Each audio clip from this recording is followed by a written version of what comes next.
My name is Rob Friedel. I'm from the cornfields of Indiana.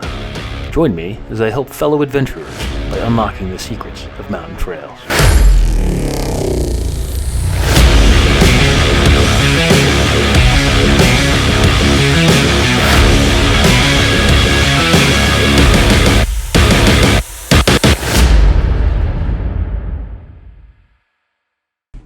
Alright, welcome to the Gear Closet. Today we're going to be going over snowshoes.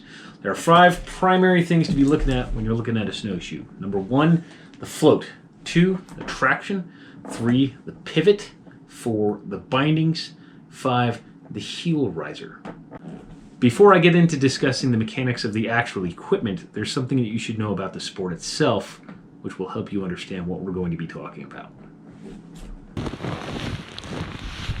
One of the first things you got to realize about snowshoeing is that it will make everything harder. You might be able to access places that you otherwise wouldn't, but you'll spend more energy doing it. Snowshoeing is inherently more difficult for a variety of reasons. Number 1, you're carrying around more weight on your feet. Number 2, as they scrape across the ground, they will introduce friction into your stride. And thirdly, because you have to widen your stance while wearing them, you'll be using different muscles as you walk with them. That being said, I have a confession to make. I don't actually like snowshoeing for the sake of snowshoeing. I snowshoe so I can accomplish something else, like climbing a mountain.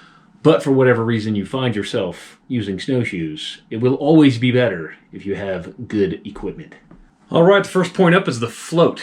This is how large is the footprint of the actual snowshoe. How many square inches does it take up? It's going to be a factor of 2 different things. Number 1, the weight of the person, and that is the loaded weight with all your gear and equipment. And number 2, the type of snow over which you'll be walking. If you're going over a tightly packed trail, you can get away with a smaller footprint snowshoe. But if you're going over some really loose, fluffy stuff, you're going to want something larger. Keep in mind that some snow is so loose and so fluffy, doesn't matter how large the snowshoe is, unless you're wearing canoes on your feet, you're going to sink into it. The float of a snowshoe is attained by what we call the deck of the snowshoe, and that's what makes up the flat portion here. That can be attained in several different ways. You've got the old style that looked like something like a tennis racket.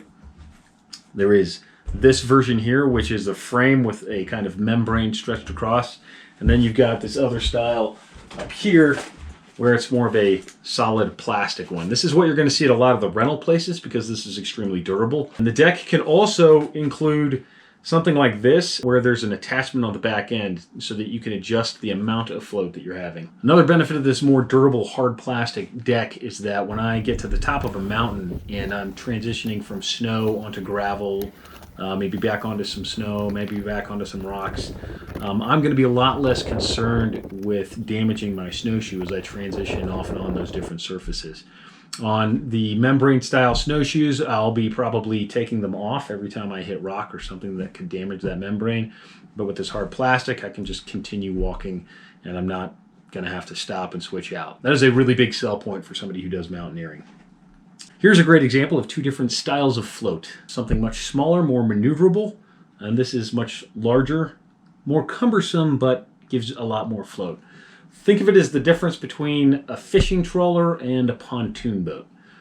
More maneuverable, can't hold as much. Less maneuverable, can hold a lot more. Alright, next up is traction. At a minimum, the traction is going to consist of something directly underneath the foot pad, plus a toe grip. The reason for the toe grip is that as you climb up a hill and you take a step forward, that is going to bite into the hill to give you something to work with and claw your way up that hill. Very important, the toe grip. Another more robust option for traction is something with a wider profile set of grips, plus what is directly underneath the toe. This type of traction will give you more grip over different variances of terrain. Yeah. An even better type of traction is going to be something like this. You can see that the entire frame here on the bottom is made up of traction points, plus these stretchers that go across, including what is on the toe grip.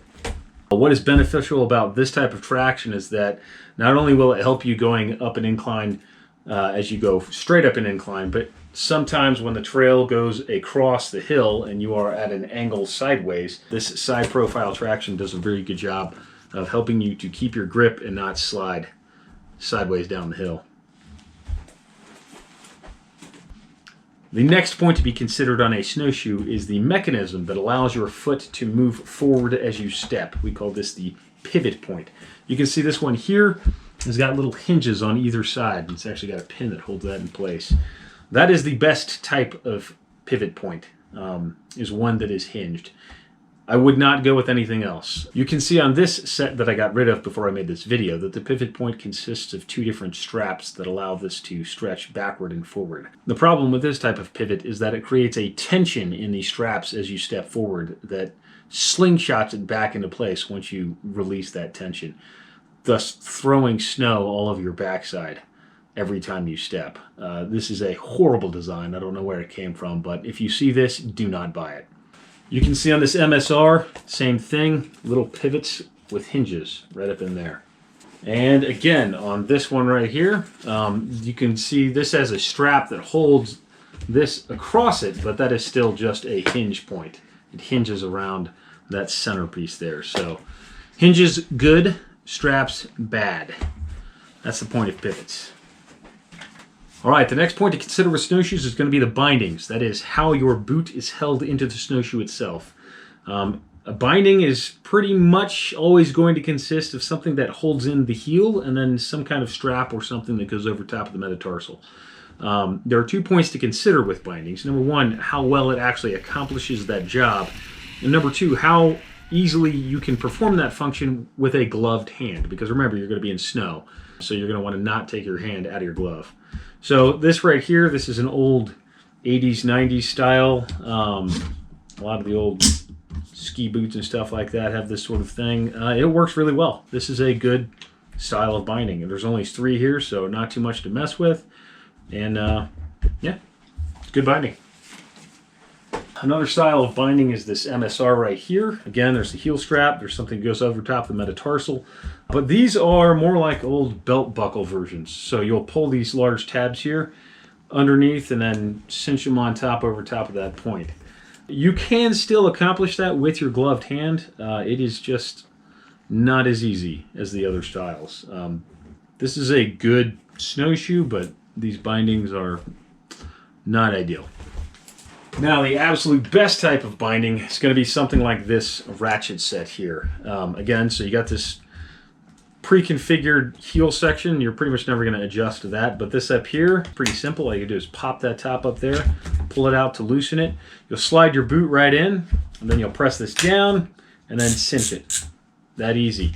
It works itself to evenly disperse the pressure, and there you go. I have not found an easier to use set of bindings than these ratchet style right here. Tubbs has a very good product with this. If you come across these, I highly recommend them. Okay, the last point to consider with a set of snowshoes is what's called the heel riser. The purpose of a heel riser is so that when you are walking straight up a hill, your foot can have a flatter profile as you climb forward. It's extremely helpful. It's also much more comfortable and takes a lot of the stress away from the climb. You can see on this large snowshoe, there's actually no heel riser. There's nothing back there. So if I were going to climb a hill on this, my foot profile would actually have to match that of the hill as I climbed with every step. Can be done, but much less comfortable. On this MSR snowshoe, the heel riser pops up, and then as you climb the hill, the back of your heel is going to land on top of that heel riser, and you can see the difference in angle that makes, that your foot is required to step as you move up the hill. Again, more comfortable and less work. Now remember, the heel riser doesn't need to be all that much. I mean, on this Tubbs right here, all is just this little wire piece that comes up like that. That's not as much of an angle as with the MSR, but still makes a big difference on your climb. If you're going to be using your snowshoe to do any kind of hill climbing, you're definitely going to want a heel riser. All right, I got 3 different snowshoes here. Let's do a compare and contrast. Now, since I believe in buying good equipment, this isn't going to be a comparison over which one is good and which one's a piece of junk. It really does come down to What are you trying to accomplish with that piece of equipment? In this case, with this snowshoe, it is a very large profile. It's got good bindings. It's going to be easy to use. It has a little bit of grip. The toe grip is actually pretty robust, but other than that, it's not too much. This would slide around a lot, and it doesn't have a heel riser. So I would not use this on any kind of mountainous terrain, but I would definitely take it into loose, powdery snow if that's where I was going. Off-trail, this is a great off-trail snowshoe. This one right here, this is a mountaineering snowshoe. It's got the hard plastic deck, as discussed, so that when I'm going over different types of terrain and I get up and I'm going over rock, I'm not going to be worried about switching off and on. It does have a heel riser, so that when I go up an incline, I can definitely adjust for that. The bindings are super easy to use, and the profile traction does a really good job, not only of going straight up the hill, but helping me keep a grip as I go across the side of a hill on a trail. The limits of this snowshoe is that it is very small in profile. It does not have a lot of float. It will be easy to carry, but it will be easy to sink as well. This MSR right here is a good compromise between the two. It has a lot more increased float. It has the heel riser so that I can go up a hill. It's got the profile traction. This is fantastic profile traction for being able to go up and across the side of a hill. The only downside to this snowshoe is that the bindings are not as convenient to use as either of these two. They still work, they still hold well, but that is my only gripe about this particular snowshoe. Other than that, this is one of the best on the market. Since most of my time spent snowshoeing is going up mountains, this is going to be my go-to snowshoe. All right, I hope you liked that video. I hope you found it useful. Please like and subscribe and all that jazz. And if you like adventure stories, then I recommend checking out my book on Amazon, Adventure, Love, and Airplanes. It's a collection of poems, so hopefully you'll find some of them entertaining. But until next time, please remember that the best part of climbing a mountain is the suffering. Cheers.